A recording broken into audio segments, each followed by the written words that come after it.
Hello, my beautiful viewers.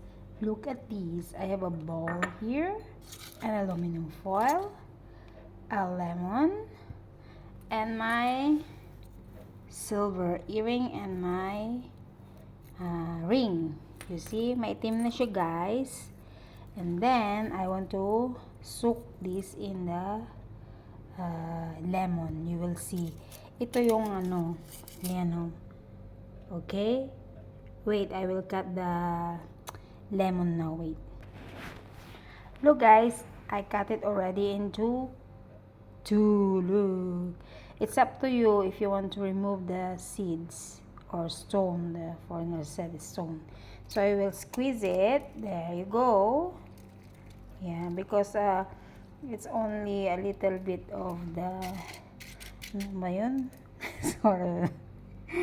Ayan, nilagay ko silang pareho, guys, yung one piece of lemon. Ayan, nakita nyo? Ayan. And then, I will wait for 10 minutes before I clean them. You see, black yan, guys. Wait. Yan, guys, after 10 minutes, lalagyan ko siya ng dishwashing liquid. Yan. Did you see that? And any dishwashing liquid, okay? And then, ayan na siya, I will brush it. I will brush them. Look.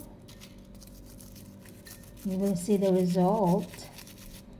Yeah, wait, guys. Pasensya na sa aking kamay kasi it's not beautiful. Yan. Ayan. Kasi yung iba, guys, ang ginagawa nila, 'di ba, baking soda. Sa akin naman, na-discover ko ito. Yung lemon tsaka ito lang. Lemon at tsaka yung ibabad mo sa lemon. At di ba, ang aluminum foil, siya yung nagko-collect ng yung natatanggal ng mga yung mga calc, sabi nila, di ba? Yan. So, tinry ko rin. So, kaya ito. Then, brush until it will clean.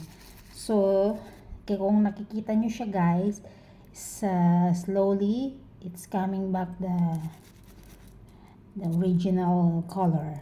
Yan. Now, I will wash it. Pasensya na, guys, kasi pinatong ko lang to yung aking phone. Baka mahulog. Yun na, wala tayong tripod. Well,